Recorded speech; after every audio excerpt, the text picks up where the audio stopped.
Deaf Erasure of the Gospel according to the TSA Agent at Atlanta International. This is the good news, and we have a plan for you. Can you follow what I'm saying? Follow me.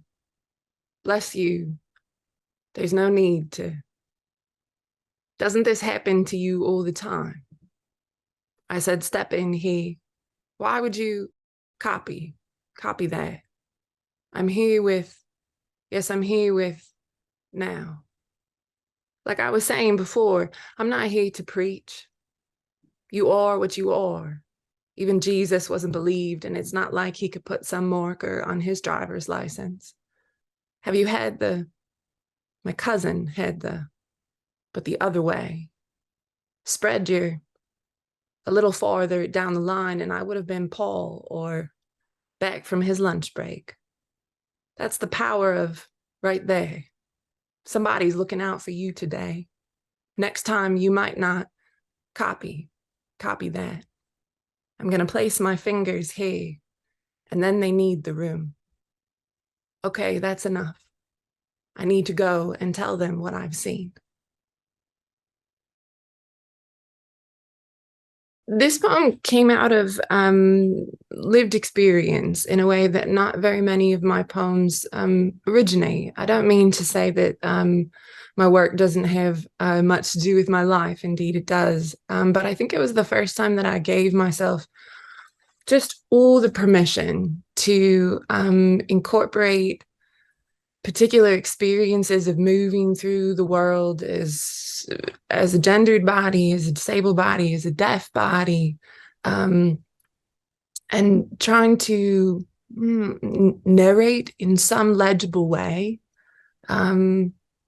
what that experience might be like and the ways that it alters one's interpretation or misinterpretation of the world. And I have been thinking a lot about mishearings for a long time as a part of, part of deaf inheritance. And indeed, I think in writing this and making this poem really came to understand that perhaps the erasure as a form is an inherited form of deaf and disabled folks, and perhaps oppressed folks everywhere. And so that was largely on my mind. And in terms of disability poetics, I've had a lot of conflict with the term over the last 5 or 10 years. And I think this is the first time I wrote toward it instead of against it. And felt like it was perhaps a way to move toward liberation instead of a way to move toward appeasement or acculturation or kind of assimilation, which I think disability poetics asks of us a lot of the time.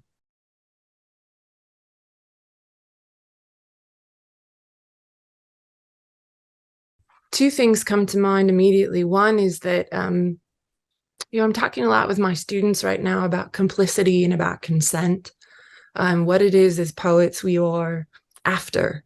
What are we pursuing in terms of how we affect a reader? And many times I think what we mean, for better or worse, is how do we manipulate a reader? How do we, coerce is a strong word, but encourage the reader to align with us, have an experience alongside of us. I had an old professor joke, I want you to feel as sad as I feel. And in many ways, I think that writing into this poem and insisting upon inaudible in brackets and not reading them aloud is a way of saying, indeed, there is intel here. There's language. But because I can't access it, now you can't access it either. And isn't it interesting what narratives or through lines or even just connotations, suggestions become available if it is that you only have part of the information, which is indeed how I move through the world all of the time, but specifically how I move through the world in, heightened situations like like airports where, you know, nobody feels good being surveilled. And then the other thing on my mind is, or was on my mind when I was thinking about sort of the craft elements of this poem, is another disabled poet, Gabby Calvacaresi, in their book Rocket Fantastic, has replaced all of the pronouns with a it's called a signo symbol. And when Gabby reads those poems aloud, they replace the pronouns of the character in the poems with an intake of breath. And it struck me watching, you know, another non-binary trans person who is disabled navigate that sort of how those identities fit together and satisfy one another or inform maybe one another. And I really appreciated the way that it helped me understand what I was doing when I saw closed captioning on television or on movies. And so that language comes specifically from closed captioning as a kind of presence of absence, a recognition of there's something here and you can't have it. And also we, the hearing captioner, can't decipher it. And so here we all are in the dark, right? It seems quite productive and quite troubling. And I think that's exactly the intersection at which I hope this poem and a lot of my poems sit.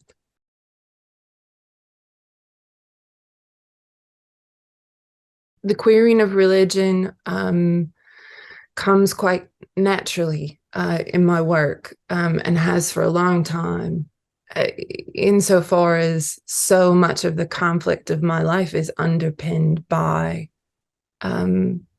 expectations that have been socialized. And we may not call them religious, but indeed they are upheld by religion. For a long time, when I first, around the time that my first book came out, folks pushed back on me quite a bit. There's a lot of jargon, vernacular, biblical references in my first book. It's called Last Psalm at Sea Level. And there was a lot of pushback of, you know, you're a queer individual. We're not really sure what's going on with your gender. Why is it that you are invoking the Lord? Why is it that you are then blaspheming the Lord by insisting that perhaps the Lord is trans? And this has been an insistence of mine. I think perhaps one could argue it is the way that I come to poems, that I look up when I write, that there is something about my own upbringing in the church, and then also a sense of like the divine within the self. I feel a lot of refusal at the idea that that can't be mine. And as you're gesturing, lots of resistance in ableist culture from non-disabled people and disabled folks alike, and lots of resistance rooted in faith-based traditions that push against, I won't say more now than ever, but more now than in the last 10 years. We're seeing folks get quite bold in new ways and in old ones around using religion as a way to do harm specific to trans folks and their legislative rights, young folks specifically. So these things feel urgent to me, and it feels as if I can't write a poem in which that's not a specter in the room. And there's much of this poem, I don't know if I meant to tell you this, but like there's much of this poem that is just literal. It's just, I don't often, as I've said, I don't often take, you know, poems so directly from my life. But here's an instance in which if you take out a lot of the, if you take out a lot of the accompanying details of this interaction, I'm always patted down in TSA lines. I'm always pulled out of line and put into a private room and, asked to disrobe in a variety of ways. And what about that isn't tied to gay panic? And what about that isn't tied to assuming disability is a kind of life to fear, or that trans identity is a kind of deviation from what is natural, quote unquote. These are things I was taught, right? And I wasn't taught them necessarily in school, though school is where they were upheld. I was taught them at church. The adults in my life used faith as a way to reinforce their behavior. So it's not surprising to me that remains sort of in our vernacular and in our negotiations of what should be quite, well, I think we're led to believe in scenarios that should be quite sterile, right? If it is that I'm trying to protect people in an airplane, what does that have to do with what body parts I have or don't, or how those body parts work or don't?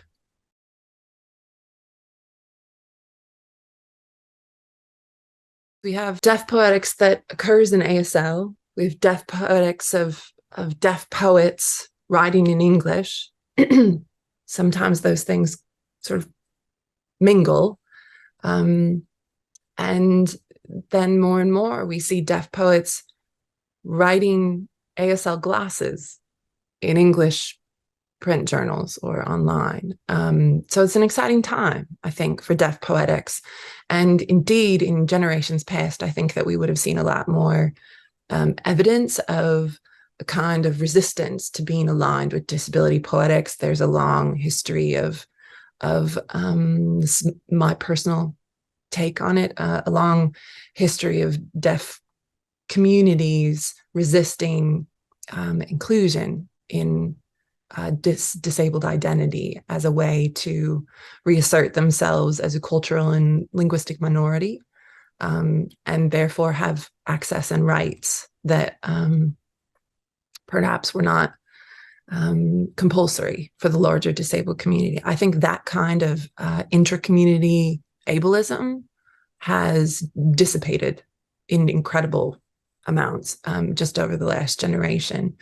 I think a lot of deaf and hard of hearing people identify proudly as disabled, especially in this new generation. And so in this new generation of poetics too, I think that they must be a part of one another. And also they have different, they have different needs, right? I mean, we do not live single issue lives.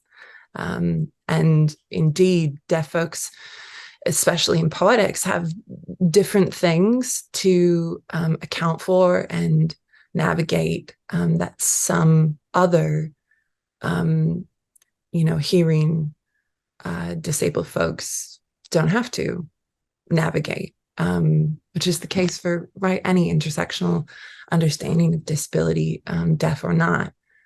So is a linguistic minority and dealing with, specifics around a long history of oralization and speech therapy and things that are, quite specific to language itself, to writing, to assumptions of illiteracy, quote unquote. Or, I don't think that many of these things are unique to the deaf community, but there's so much that's focused on language that I do think we have at times much different concerns, not just about representation or authenticity. I don't really like either of those words, but just a sense of presence that makes sense for us. How do you put ASL on the page? This is a thing I've been tending or, troubling or trying to negotiate for 20 years. How do you do it? We've got a lot of different, creative answers to that, but none of them are ASL.